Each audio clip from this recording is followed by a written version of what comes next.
Bonjour à vous. Comment allez-vous? J'imagine que comme la plupart d'entre nous, vous vivez des hauts et des bas, des moments d'espoir, puis des moments de découragement qui sont sans doute influencés par les informations qui circulent. Et je vais revenir sur ces informations parce que je ne sais pas si vous vous rendez compte comment les informations ont du pouvoir sur notre vie en ce moment, puis un pouvoir qu'elles, les informations ne devraient pas avoir. C'est-à-dire que à cause de cette distraction qu'on vit continuellement, on passe à côté de la réalité, de laquelle on est coupé depuis un bon bout de temps. Et j'ai l'impression qu'on s'accompagne dans un cheminement qui nous amène à sortir d'un système pour entrer vers une autre façon de vivre en société qui est différente et qui est enracinée dans la réalité liée à quelque chose qui est plus naturel, qui concerne la vie et qui n'est pas cette illusion, cette histoire qui est racontée continuellement. Mais pour nous aider à cheminer, je pars de l'information qui circule, je réfléchis sur cette information-là, je vous la partage, cette réflexion, puis j'espère qu'elle éclaire la vôtre et qu'elle vous amène à prendre des décisions ou passer à l'action. Alors, de ce temps-ci, on parle beaucoup de la guerre en Ukraine. Je vais en parler, mais d'abord, pour ne pas l'oublier, je veux vous glisser un mot sur Libre Média. Je vous en ai déjà parlé en vous disant qu'il y a un collectif qui met en place un projet avec Gab Thibert, il y avait Marco Win Gender qui est impliqué là-dedans aussi, Benoît Giroir. Alors, Libre Média, si ça vous intéresse, j'ai mis le lien là, sous ma vidéo. Il y a d'autres médias alternatifs qui existent. Je pense à Ma Libère TV qui a été proposé par des gens que j'aime beaucoup. François Dallaire, entre autres, Jessie Mercier. J'ai vu passer un beau commentaire aussi d'un groupe qui n'est pas un média alternatif, mais qui est un regroupement de personnes qui aspirent à quelque chose de différent de ce qu'on a connu jusqu'à maintenant, qui est les 1000 éveillés à Québec. Et le commentaire venait de Patrick Corbin. Je trouve que cette idée de se rassembler pour partager différents projets,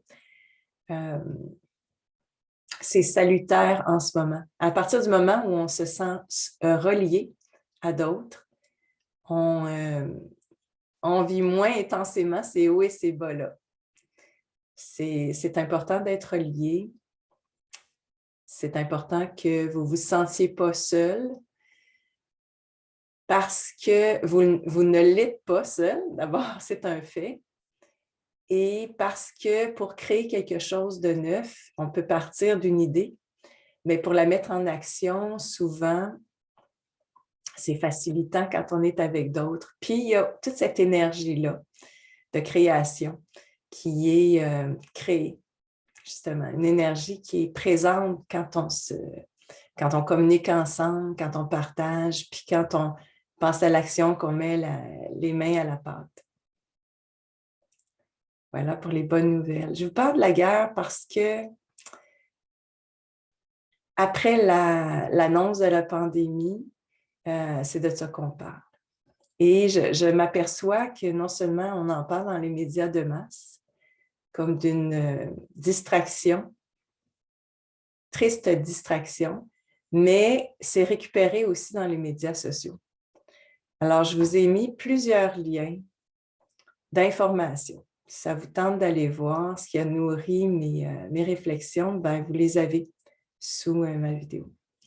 Je commence par vous nommer ces liens-là rapidement, puis après, je vous partage ma réflexion. Alors, j'ai mis un lien de Tucker Carlson dans Fox News, qui parle entre autres de l'implication des États-Unis dans cette guerre. Alors, le fait d'avoir envoyé des avions de guerre en Pologne, ça signe, je dirais, l'intention des États-Unis d'entrer en guerre contre la Russie. Et ce n'est pas sans implication, évidemment.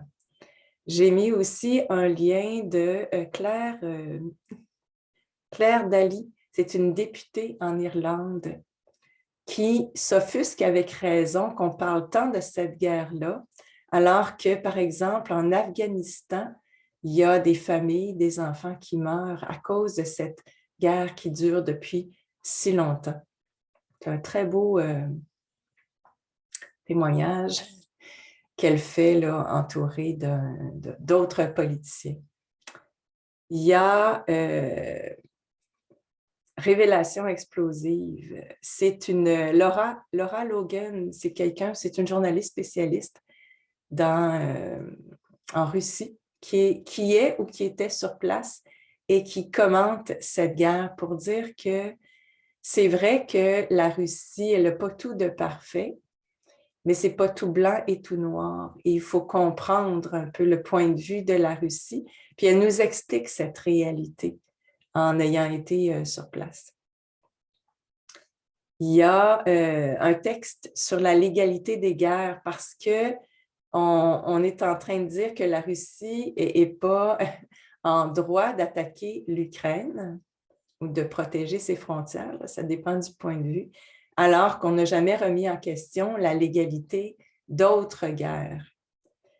Et il y a un texte que j'ai trouvé intéressant aussi qui se résume en disant « c'est pas OK d'être un adulte en 2022 puis d'imaginer que la guerre, c'est un peu comme on jouait quand on était enfant à tirer sur l'ennemi. » Alors, elle rapporte plusieurs affirmations qui nous fait comprendre que notre idée de la guerre en ce moment, elle est infantilisée. C'est beaucoup plus complexe que ça. Et une guerre, c'est, je dirais, l'aspect apparente d'un conflit ou d'une réalité qui existe, mais qui est cachée. Qu'on découvre peu à peu, par contre. Alors ça, c'est sur la guerre. Bon, par rapport au lien que je vous ai mis, j'ai ajouté aussi quelques informations sur la dite pandémie, sur les dits vaccins, parce que ça demeure important de parler des effets secondaires. Bon, je dis toujours les effets secondaires, mais les effets graves reliés à la vaccination. Alors, je trouve ça intéressant, c'était de American Doctors Frontline, une source qui est très crédible et qui parle entre autres des vidéos, des reportages qui ont été mis en ligne lorsqu'on a annoncé la pandémie en Chine.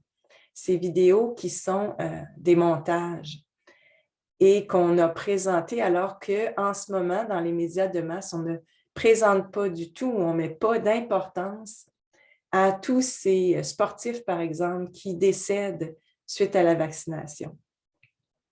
Il y a aussi un lien sur une... je crois que c'est un processus légal en justice qui a lieu en ce moment au sujet des effets liés à la vaccination sur l'incapacité à travailler. Alors, c'est un groupe qui s'intéresse à ces données qui sont rassemblées au sujet du nombre effarant de personnes qui doivent cesser de travailler après la vaccination.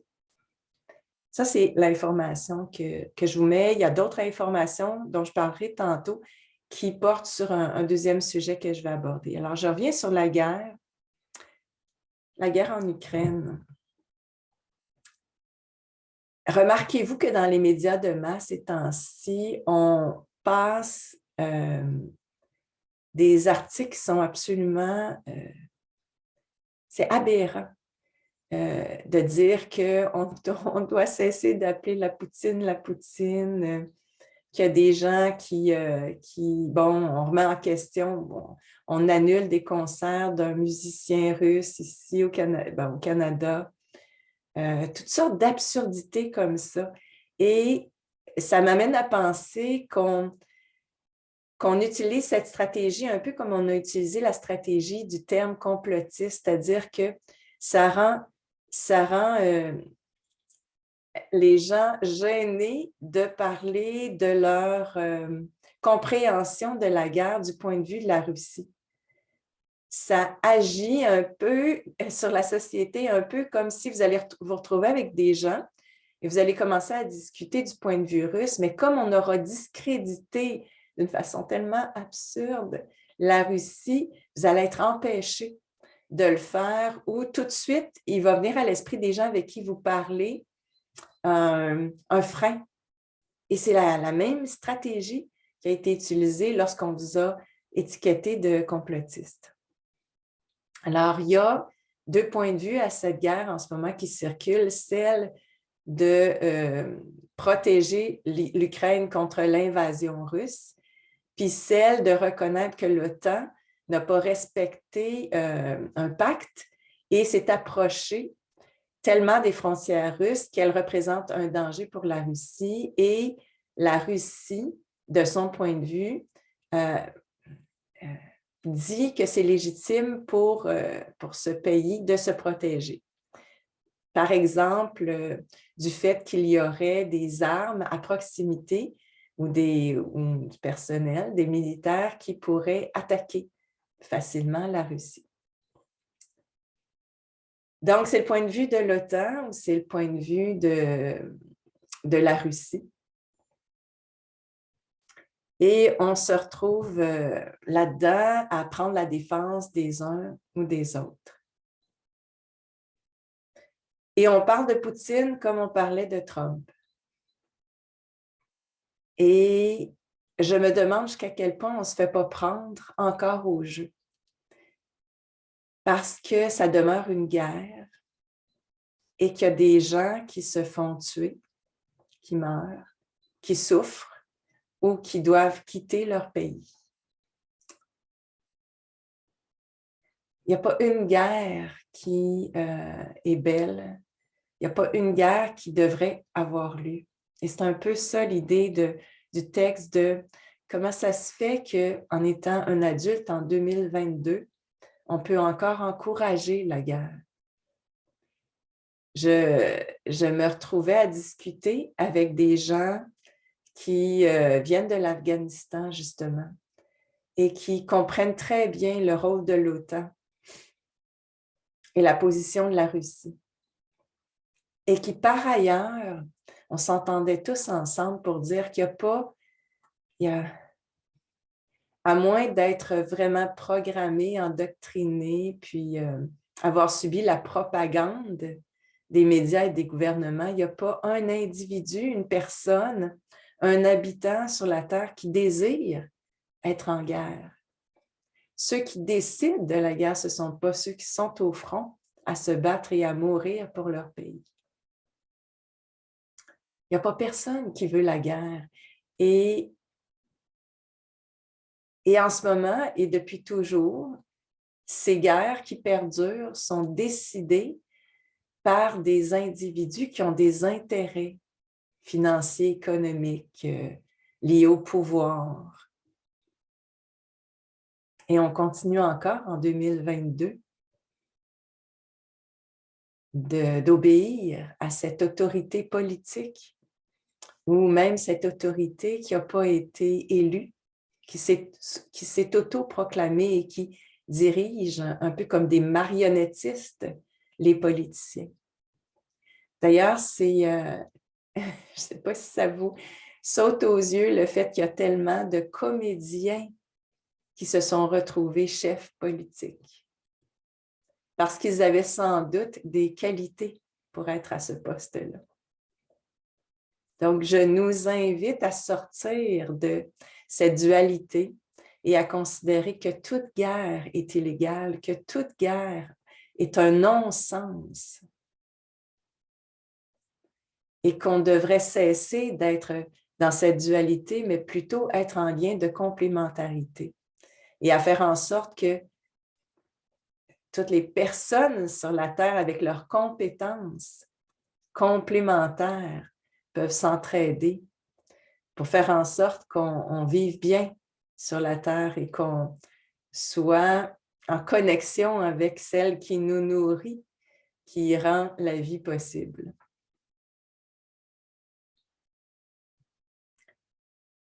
Voilà. Je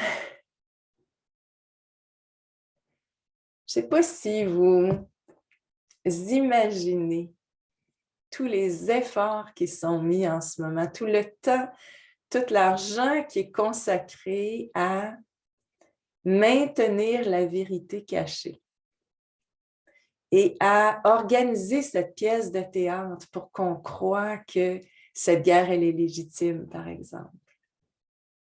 Imaginez la pression que ces individus en autorité autoproclamée, la pression qu'ils ont en ce moment pour maintenir le scénario, l'histoire, alors que la vérité, elle émerge de plus en plus.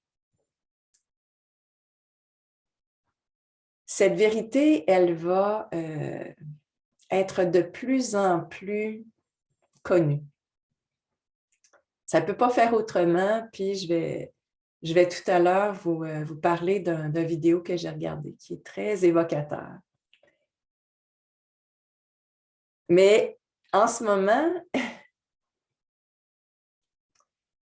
les vérités qui sont transmises, c'est-à-dire toutes les informations qu'on a sur les effets néfastes liés à la dite vaccination, sur cette guerre, sur les guerres d'avant ou les guerres qui perdurent, toutes ces informations qui sont connectées à la réalité, qui ne font pas partie de l'histoire qui est racontée, par exemple, dans les médias de masse, il y en a tellement que c'est comme si cette tentative de ne pas faire en sorte qu'elle soit connue, c'est comme si c'est un panier d'osier qui essaie de retenir un jet d'eau, une grande quantité d'eau. Alors, imaginez que la vérité, c'est l'eau et qu'on la verse dans un panier d'osier. Elle finit par transpercer ce panier. Et c'est ça qui arrive en ce moment. On a beau censurer des informations, on a beau emprisonner des gens qui tentent d'aider, qui ont osé parler. Puis je pense à Steve en ce moment. Steve l'artiste, à François Amalega, à Kevin Bilodeau, je crois aussi. Peut-être que je me trompe par rapport à Kevin, vous me le direz, sans doute. Là. Mais il y a des gens qui sont en prison en ce moment, qu'on appelle sans gêne des prisonniers politiques. Alors, il y a un tel effort qui est mis à essayer de contenir cette vérité-là, mais ça va passer. De toute façon, un jour ou l'autre, et puis c'est ça qui arrive en ce moment. C'est comme de l'eau dans un panier d'osier.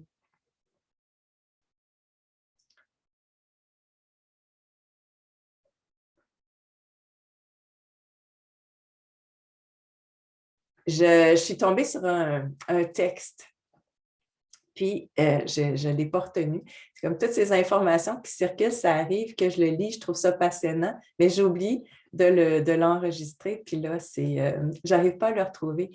Mais je l'ai trouvé intéressant parce que je me rends compte que cet effort-là pour maintenir en place l'histoire, le narratif, c'est intéressant parce que Klaus Schwab disait, il n'y a pas si longtemps, on va créer un narratif, un great narratif pour maintenir ce narratif-là en place puis éviter qu'on sache la vérité. C'est fait entre autres par, bon, on le sait, les journaux, la télévision, c'est ce qui, je crois, fait en sorte qu'il y a encore des gens qui continuent d'acheter des absurdités. Et bon, les stratégies qui ont été utilisées, on en a parlé souvent, là, cette répétition continuelle de certains mots aussi qui font en sorte que les gens craignent d'aller vers la vérité, vers les personnes qui ont un discours divergent, mais aussi qui font en sorte qu'on maintient l'hypnose, l'état d'hypnose. Mais dans ce texte-là, il y avait comme une analyse d'un discours, entre autres, qui était donné par Biden avec l'utilisation de certains mots pour les Américains, la référence à la Bible, par exemple. Ça apporte de la crédibilité. Alors, on voit que ces discours qui ont été écrits par Mackenzie, que ce soit quand on pense au Canada, quand on pense à la France, c'est Mackenzie qui ont des coachs qui sont formés pour mettre dans la bouche de ces comédiens des mots qui sont chargés et qui vont influencer le mental. Et je me disais, je me faisais la réflexion en marchant dans la nature que notre narratif à nous, il est en connexion directe avec la réalité, on pourrait dire. On est influencé par ce qui nous inspire, par notre logique aussi, par le bon sens. Et c'est comme si on pourrait comparer une équipe, on va dire une équipe qui a beaucoup de moyens, mais qui est coachée par des humains qui ont une formation en psychologie, par exemple. Puis, de notre côté, quand on parle, on ne sait pas trop parfois pourquoi on parle, mais j'ai remarqué qu'on est beaucoup guidé par l'amour ou la bienveillance à l'intérieur de nous et cette logique, comme si on était coaché par la source, on va dire, par quelque chose qui est plus direct qu'un intermédiaire. Ici, il y a beaucoup d'intermédiaires.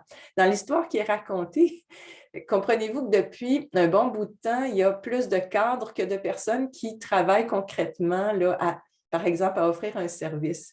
Et ces nombreux intermédiaires-là font en sorte que c'est possible, d'ailleurs, de maintenir cette pyramide du pouvoir. Bon, ça, c'est un premier sujet que je voulais aborder. Je ne vais pas m'étendre là-dessus parce que, comme vous le savez peut-être, j'ai beaucoup plus d'intérêt sur la construction de quelque chose d'autre, sur le bon sens, sur la vérité, sur la réalité, que sur cette distraction. D'ailleurs, pour moi, c'est vraiment cette prise de conscience que j'ai eue, c'est de réaliser qu'on a été tellement distrait, tellement diverti qu'on a quasiment coupé notre lien avec la réalité. Et ce qui fait que des absurdités comme il faut arrêter d'acheter des produits russes, il faut arrêter d'utiliser des mots qui font référence à la Russie, que ça passe, c'est vraiment absurde. Comment c'est possible, ça? C'est justement parce qu'on était coupé de la réalité et du bon sens. Pourquoi? Parce que 90% de notre temps en ce moment est immergé dans cette histoire. Réalisez-vous que dans votre journée, vous allez passer au moins 90% de votre temps à penser à des choses qui sont somme toute futiles. Et c'est ce que vous allez réaliser le jour où vous allez apprendre que vous en avez que pour quelques semaines ou mois à vivre. Parce que ce qui est vraiment important, ça n'a aucun rapport avec ces plaisirs futiles, avec le temps que vous mettez à faire un travail qui n'a aucun lien avec votre vie à vous. Et votre salaire que vous gagnez, dont la moitié ou une bonne partie de votre salaire est donnée pour payer une dette. Vous savez ce que je pense par rapport à ça, puis en fait, qui est une vérité qu'on veut cacher, cette dette-là qui repose sur de l'argent qu'on vous a donné, mais qui a été fabriqué de toutes pièces et vous la remettez avec intérêt à des gens. Des gens, pas une banque, pas un pays, mais à des gens qui en sont venus à avoir assez d'argent qu'ils ont acheté les ressources naturelles. Alors, il y a eu des ententes pour dire que les ressources naturelles qui devraient appartenir à tout le monde leur appartiennent maintenant. Écoutez, c'est de l'absurdité totale, mais il y a au moins 90% de notre temps qui est consacré à cette vie, à vivre dans cette histoire. Et ça fait en sorte que c'est très difficile pour nous de revenir à ce 10%, peut-être moins même, de cette réalité qui nous apparaît si évidente le jour où on se sait mourant. Et c'est quoi cette réalité? C'est les moments de bonheur qu'on vit. Et ces moments de bonheur, ils sont lorsqu'on est en contact avec d'autres humains qu'on aime. C'est cet amour, c'est cet accueil qu'on a reçu d'une personne qui nous veut du bien. C'est aussi notre contact avec la nature, le sentiment qu'on a d'être pleinement vivant. C'est la joie profonde qu'on peut éprouver à être sur notre X, comme on dit, à être totalement nous-mêmes, en pleine possession de nos compétences. On est né d'une certaine façon, qu'on a des compétences, qu'on a des intérêts, une personnalité. Et lorsqu'on réussit à être pleinement présent, habiter ça, en connexion avec ce qui nous entoure, on se sent tellement bien. C'est ça les grands moments de bonheur, et vous en avez des grands moments de bonheur. Mais on passe notre vie à se dire, ben, j'en profiterai à ma retraite, par exemple. Et on arrive à la retraite, puis là, on est encore diverti, distrait par cette connexion. Et c'est pour ça que pour moi, c'est important de vous en parler. J'ai le sentiment qu'on a tous à sortir de notre cocon. On nous a enfermés dans une prison confortable, un cocon duquel on a du mal à sortir parce qu'on est totalement distrait, mais aussi parce qu'on a construit l'impression de vivre dans ce cocon-là. Et c'est difficile. Alors, je me dis qu'il faut en parler de plus en plus et s'apercevoir que, bon, c'est quoi la réalité? Je ne peux que vous partager mes réflexions parce que je suis aussi en processus. Alors, une des réflexions que j'ai eues cette semaine, je regardais les arbres qui dansaient avec le vent. Vous savez, les branches, ici, je suis entourée de bouleaux qui ont des branches qui sont tombantes et qui bougent facilement au vent. Il y a aussi des arbres qui sont encore remplis de feuilles sèches et lorsqu'ils ventent, ils font de la musique, ils font du bruit. Puis je suis émerveillée devant ce spectacle naturel. C'est très beau à entendre, c'est très beau à voir. Et là, je me suis imaginé que ces arbres étaient vraiment vivants, évidemment, mais comme s'ils étaient, comme s'ils bougeaient volontairement, un peu comme nous quand on bouge. Et c'est quelque chose qui est possible parce qu'on ignore tellement tout ce qui concerne cette vie dont on ne s'est pas beaucoup occupé. On ne s'est pas intéressé à ça, on a considéré que les végétaux étaient un produit de consommation, tout comme les animaux. Pourtant, c'est des êtres vivants comme nous. Mais à ce moment-là, je me suis dit, ah tiens, imaginez qu'on ait une vision de l'arbre comme s'il était vivant et volontaire parce qu'on ne sait pas que le vent existe. Alors imaginez qu'on ignore que le vent existe.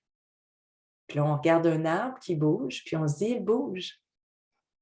Alors, cette métaphore, cette analogie que j'utilise vise à montrer que l'on vit en ignorant qu'il y a quelque chose d'immatériel qui existe et qui nous influence. Et tant qu'on ignore ce phénomène, ce qu'on appelle l'éther, ou encore ce vide qui est plein d'informations, c'est ce que dit la physique quantique. Alors, quand on ignore que ça existe, on pense qu'on agit ou qu'on vit sans aucune influence extérieure. Et il m'apparaît de plus en plus évident qu'on a notre libre arbitre, mais il y a aussi quelque chose qui nous dépasse et qui nous influence. J'écoutais Philippe Guillemant qui parle de ce sentier dans la forêt. Alors, on vit comme si on marchait sur un sentier dans la forêt. Et imaginez qu'il y a un brouillard devant nous qui nous empêche de voir le futur, ce qui s'en vient sur notre sentier. Alors, on vit comme si on ne voyait pas ce qu'il y a devant nous à cause du brouillard, mais pourtant, ça existe. Alors, dans cette analogie, on dit que le présent existe au même moment que le passé et le futur. Et que c'est tout simplement qu'on nous a habitués à une façon de vivre le temps de façon linéaire. Et c'est la même chose pour l'espace. On nous a appris que ça, ce qui nous entoure, qu'on ne voit pas, c'est du vide. Mais on ne le sait pas. Et comprenez-vous toute l'influence qu'a eu cette diversion de nous éloigner de ce qui devrait être source d'intérêt pour nous, puisque c'est le vivant, c'est nous. C'est une chose que je voulais aborder. Vous avez déjà regardé un flocon de neige de près et vous avez été impressionné par la complexité d'une petite goutte d'eau qui est frigorifiée puis qui nous montre sa forme apparente. Ou une autre forme, puisqu'on la voit à l'eau. Mais parfois, cette eau-là, quand elle atteint un degré assez élevé, on ne la voit plus. Voyez-vous comment la vie, dans sa représentation apparente, avec nos yeux, avec la perception qu'on peut en avoir, parce qu'on a des sens qui sont limités, bien, quand même, la vie prend une forme très complexe. Puis à d'autres moments, on ne la voit pas du tout.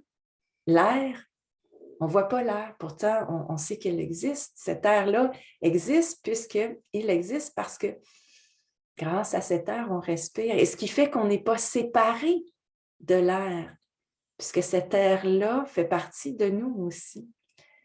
Voyez comment c'est complexe et comment cette grande diversion nous a empêchés de connaître cette complexité. Alors, si un flocon de neige est aussi complexe, imaginez la vie, votre corps. Votre corps est d'une complexité incroyable.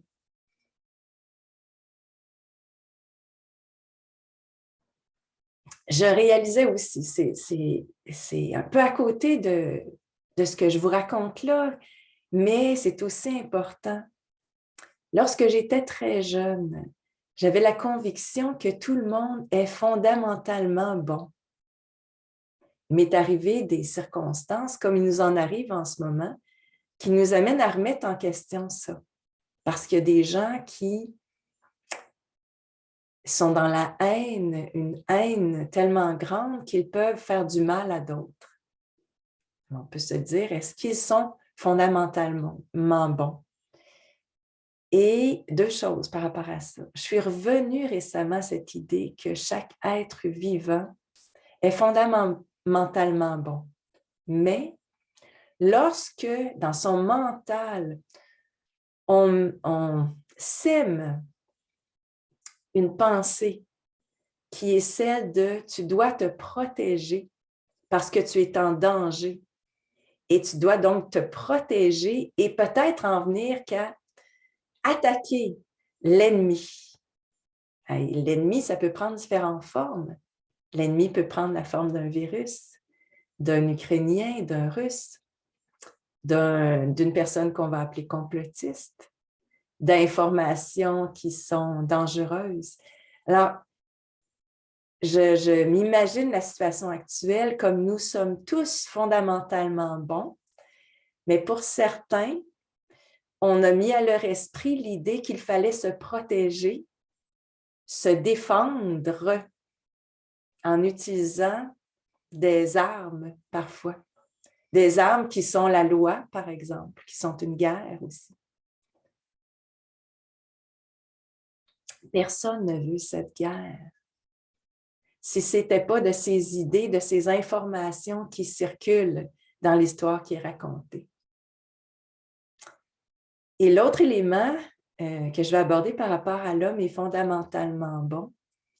Alors, on réalise ça dans les recherches qui sont faites en psychologie positive, qui est la science qui m'a intéressée beaucoup et qui est basée sur l'idée qu'on n'est pas que des personnes qui avons des maladies mentales, par exemple, ou des troubles ou des faiblesses, mais on a aussi de grandes ressources qui nous aident à traverser les moments difficiles. Alors, je me suis dit, et pour ça, il faut dépasser les limites de la psychologie.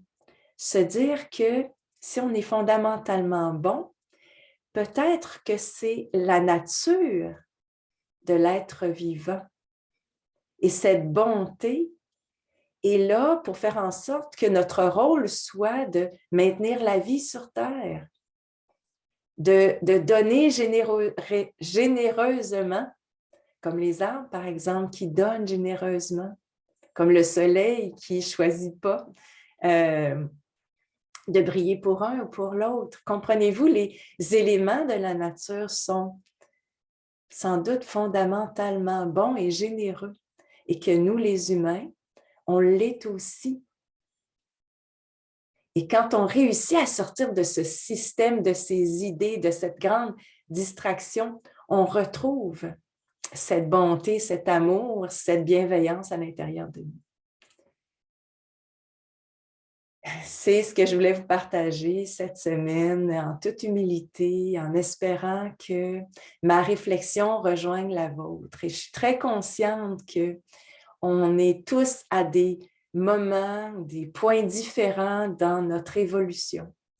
J'ai évolué, vous évoluez. Je n'étais pas à la même place l'année passée. Je ne voyais pas les choses de la même façon. J'avais des résistances à m'ouvrir à certaines idées. Il fallait prendre le temps pour moi, et c'est la même chose pour chacun de nous, pour accepter certaines évidences desquelles je m'étais éloignée. Ce bon sens-là qu'on a perdu et on regarde les gens à côté de nous, autour de nous, encore croire des choses, parce que c'est difficile de ne pas les croire, parce que le jour où on commence à ne pas les croire, on se fait juger par les autres ou encore on se sent un peu sans... c'est comme si on perd nos repères. Mais là, il y a de plus en plus de gens qui pensent autrement, qui ont réussi à sortir de ce système, et c'est des gens qui ont beaucoup de crédibilité, qui ont réfléchi, qui ont des compétences, des connaissances dans leur domaine et qui nous éclairent, en espérant qu'on puisse avancer ensemble dans cette direction. Parce que je suis convaincue que toute solution qui amènerait à reproduire le système actuel, c'est sans issue. C'est pas viable. Et c'est ça, il y a une vidéo que je vous mets, que j'ai trouvée très inspirante. Je termine avec ça. C'est un militaire ou un ex-militaire qui dit que lorsqu'il travaillait dans le domaine de l'informatique, il a réalisé que ceux qui, ont bien des moyens pour mettre en place ces guerres-là, sont arrivés un jour à la conclusion que peu importe ce qui allait arriver sur Terre, il n'y avait pas d'issue pour eux. La vérité allait émerger. Et il a appelé ça « The Great Awakening », c'est un terme qu'on utilise, ce grand réveil-là. Alors, comprenez-vous, il prétend que, et puis on est plusieurs à dire, il y a quelque chose d'anormal dans le fait que les lois sont décidées de façon tellement rapide. Il semble y avoir une panique de ce côté-là qui fait en sorte qu'ils ont réalisé, il y a un certain temps, que, un peu comme un jeu d'échecs, ils étaient capables de voir 7 coups à l'avance qu'ils allaient être mis en échec et mat, et que leur adversaire le savait aussi. Et il y a bien des gens qui le savent, que de toute façon, ce système dont on parle avec l'identité numérique et le transhumanisme et le revenu universel et la crise économique, toutes ces souffrances qu'on va traverser, ces souffrances-là nous amènent à une vie qui n'est pas viable. Et ce grand pouvoir qu'il désire, cette volonté elle mène à un cul-de-sac. Et j'espère que ce que je vous dis là vous encourage à être dans l'action. Parce qu'il y a cette forme d'espoir qui peut nous amener à attendre et cette autre forme d'espoir qui nous énergise et qui nous donne le goût de faire partie de ces groupes qui sont formés et qui veulent informer davantage les gens d'une manière qui n'est pas contrôlée, qui est non subventionnée. Informer, mais aussi commencer à s'entraider pour sortir de ce pouvoir, de cette mainmise sur les ressources naturelles, par exemple. Puis réussir entre, par exemple, des gens qui ont des terres, qui font de l'agriculture et qui peuvent fournir à une population des denrées pour se nourrir, puis en échange, pouvoir offrir un service à partir de nos compétences. Merci donc à vous d'exister. Merci d'être ces personnes conscientes ou en cheminement. Puis comme toujours, je vous dis bien à la prochaine. À bientôt!